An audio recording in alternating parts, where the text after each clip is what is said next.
Hi students, मैं जगवंत पाल N आरडीएल coaching centre Dumka से। तो चलिए आज आप लोगों के सामने ये सवाल बताने जा रहे हैं। ये सवाल क्या देखिए, संवहन वेग।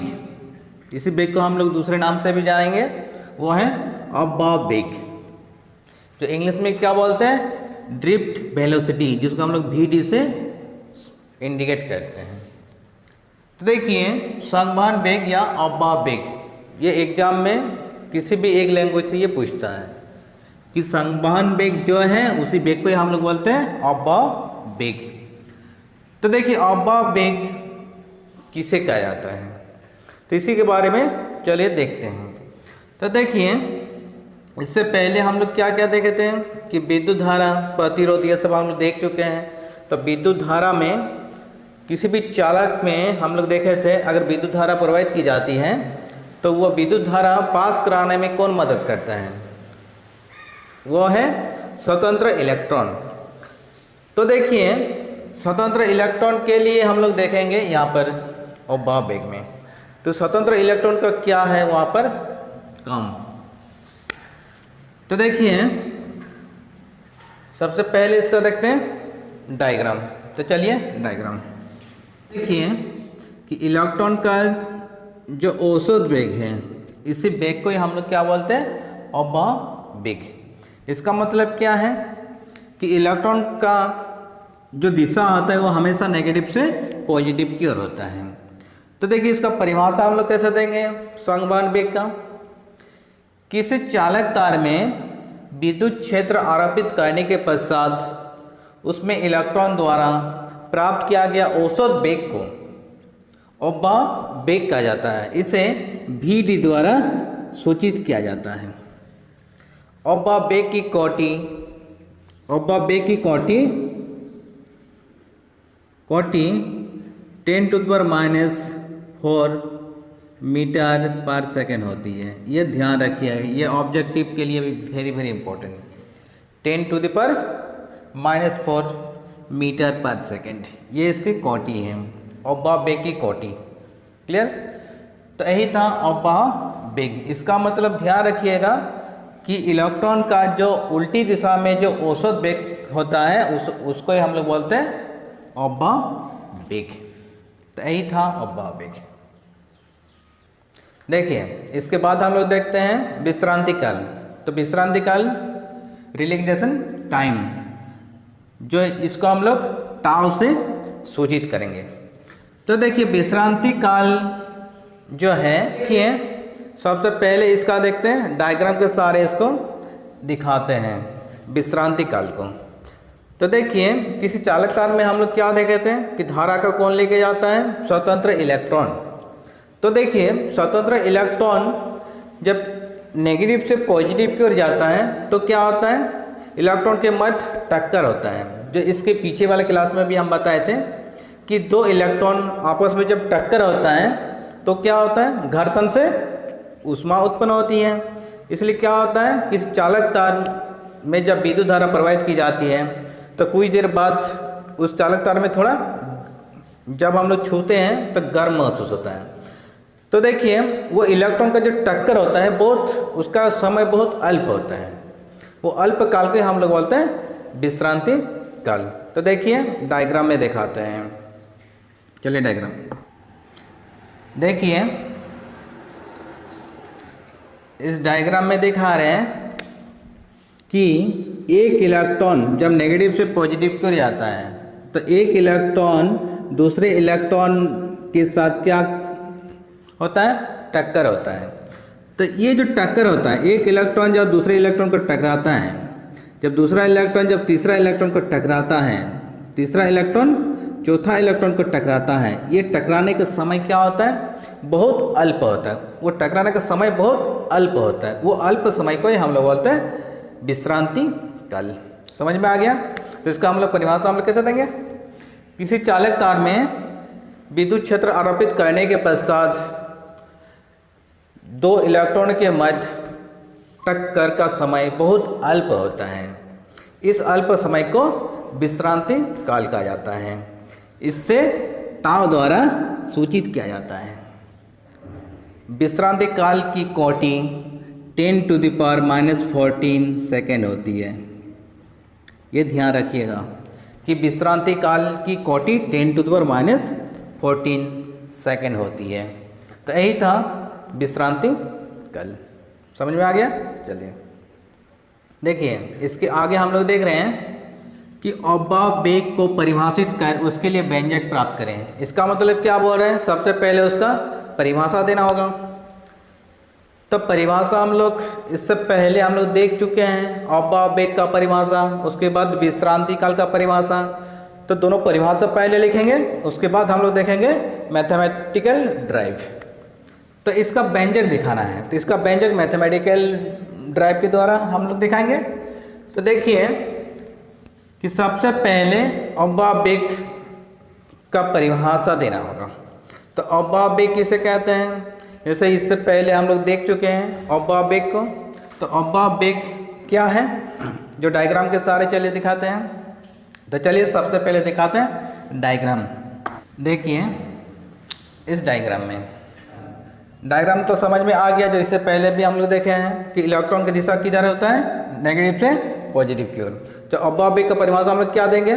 किसी चालक तार में विद्युत क्षेत्र आरोपित करने के पश्चात उसमें इलेक्ट्रॉन्स द्वारा प्राप्त किया गया औसत वेग को अवयव वेग कहा जाता है। इसे Vd द्वारा सूचित किया जाता है। अवयव वेग की कोटि 10⁻⁻4 मीटर पर सेकेंड होती है। पूर्ण विराम। उसके बाद हम लोग देखेंगे विश्रांति काल। जब दो इलेक्ट्रॉन्स आपस में टकराता है तो टक्कर का समय बहुत अल्प होता है। इस अल्प समय को विश्रांति काल कहा जाता है। इसे टाउ द्वारा सूचित किया जाता है। विश्रांति काल की कोटि 10⁻⁻14 सेकेंड होती है। क्लियर? इतना लैंग्वेज देना है परिभाषा। अब यहाँ तक हो गया अवयव वेग का परिभाषा। अब इसके आगे हम लोग देखेंगे इसका मैथमेटिकल ड्राइव। मैथमेटिकल ड्राइव इसका कैसे देखेंगे? देखिए वेग संबंध से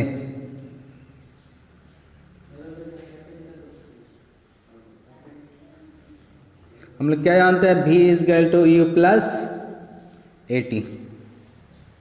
इसका हम लोग क्या लेंगे? समीकरण 1 मान लेंगे। अब देखिए V क्या है, जो हम लोग लोअर क्लास से भी पढ़ते आ रहे हैं, ये वाला इक्वेशन।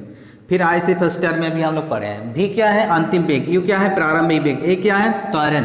और T क्या है? समय। तो देखिए इसमें किसका वेग देख रहे हैं? इलेक्ट्रॉन्स का।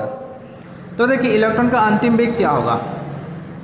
तो इलेक्ट्रॉन जो एवरेज वेग जो प्राप्त कर रहे हैं उसी वेग को हम लोग क्या बोलते हैं? Vd, अवयव वेग। तो हम लोग लिख सकते हैं जहाँ V = Vd, अंतिम वेग क्या प्राप्त कर रहा है? अवयव वेग। U, प्रारंभिक वेग क्या होगा? जब दो इलेक्ट्रॉन आपस में टकराता है, टकराने का समय बहुत अल्प होता है। इसका मतलब उसका वेग 0 के बराबर। इसका मतलब प्रारंभिक वेग क्या होगा? 0। फिर देखिए त्वरण, ये तो A रहेगा। त्वरण, टाइम, टकराने का समय, यानी दो इलेक्ट्रॉन्स के बीच टक्कर का समय को हम क्या लेते हैं? टाउ। उसको हम क्या बोलते हैं? टाउ। जो विश्रांति काल में हम लोग देखे हैं। तो T बराबर हम लोग क्या देखेंगे? टाउ। ये सभी मानों को समीकरण 1 में रखने पर तो क्या हो जाएगा? समीकरण 1 देखिए V बराबर हो जाएगा Vd, U बराबर हो जाएगा 0, A टाउ। अतः Vd = मेरा क्या आएगा? A tau. क्लियर? इसको समीकरण मान सकते हैं दो। Vd = A tau. क्लियर? अब देखिए न्यूटन की गति का दूसरे नियम से क्या जानते हैं? F = ma। तो A = हम लोग क्या लिख सकते हैं? F/m। लेकिन यहाँ पर क्या है? विद्युत क्षेत्र आरोपित है। तो देखिए विद्युत क्षेत्र E = हम लोग क्या देखते हैं? F/q। लेकिन यहाँ पर Q के बदले क्या है? E, electron. तो हम लोग लिख सकते हैं E = F/e। तो F = क्या आएगा? E। लेकिन यहाँ पर थोड़ा ध्यान दीजिए, F is equal to small E into big E जो आ रहा है, तो यहाँ पर देखिए माइनस यहाँ पर होगा। क्यों होगा? जो यहाँ पर विद्युत क्षेत्र आरोपित है पॉजिटिव से नेगेटिव की ओर, लेकिन इलेक्ट्रॉन की दिशा है नेगेटिव से पॉजिटिव की ओर, एक दूसरे के विपरीत होने के कारण यहाँ पर हम लोग क्या लिखेंगे? माइनस। तो एफ की जगह पर हम लोग लिख सकते हैं माइनस ई इंटू बी की, स्मॉल ई इंटू बी की। अब ए इजकल टू क्या हो जाएगा? माइनस ई इंटू बिग ई बटे क्या आएगा? एम। ए का मान समीकरण 2 में रखने पर, तो समीकरण 2 क्या हो जाएगा? वी डी इजकल टू क्या होगा? ई टाउ बटे एम। जब इसको मोड में दिखा देंगे परिमाण में, तब क्या हो जाएगा? ये भी माइनस ई टाउ बटे एम। मोड हटेगा तो क्या आएगा? V d equal to e tau बटे एम। क्लियर? तो यही हो गया मेरा व्यंजक का प्रूफ, यानी अबाबिक का व्यंजक यही आ गया, ई टाउ बटे एम। क्लियर? तो यही था इक्वेशन। देखिए इसके आगे हम लोग देखेंगे गतिशीलता, जो इंग्लिश में क्या बोलते हैं? मोबिलिटी। इसको हम लोग म्यू से सूचित कर देते हैं। तो देखिए मोबिलिटी है क्या? तो देखिए किसी चालक तार में विद्युत क्षेत्र उत्पन्न करने के पश्चात प्राप्त किया गया ओब्बा-बेक तथा उसमें आरोपित विद्युत क्षेत्र के अनुपात को गतिशीलता कहा जाता है। इसे म्यू द्वारा सूचित किया जाता है। इसका मतलब क्या है? कोई भी चालक तार में जब विद्युत क्षेत्र उत्पन्न हम लोग कराते हैं, तो उसके बाद जो ओब्बा-बेक प्राप्त करता है, ओब्बा-बेक क्या है? बीडी, और उसमें आरोपित विद्युत क्षेत्र क्या है? ई। इसके अनुपात को हम लोग बोलते हैं गतिशीलता। क्लियर? इसे म्यू द्वारा सूचित किया जाता है। अतः म्यू बराबर क्या आएगा? मोड ऑफ वी बटे क्या? ई। अब देखिए इसका मान हम लोग पुट कर देंगे तो क्या आएगा बोले तो? ई टाउ बटे एम, और नीचे क्या है? ई कैंसिल हो जाएगा, तो मेरा म्यू बराबर क्या बचेगा? ई कैंसिल, तो ई टाउ बटे एम। तो इसी को हम लोग बोलते हैं गतिशीलता। तो ये वेरी इंपॉर्टेंट, ये टेल पार्ट के लिए बार बार ये पूछते रहता है। जब भी ओब्बा-बेक पूछेगा या ओब्बा-बेक के साथ ये भी टेल पार्ट में ऐड कर देता है। ओब्बा-बेक में मान लिया जाए आपका 2 नंबर है, तो इसमें 1 नंबर, यानी कुल मिलाकर 3 नंबर के लिए वेरी इंपॉर्टेंट बना देता है ये वाला सवाल भी। तो यही था गतिशीलता। तो चलिए यहाँ तक क्लियर।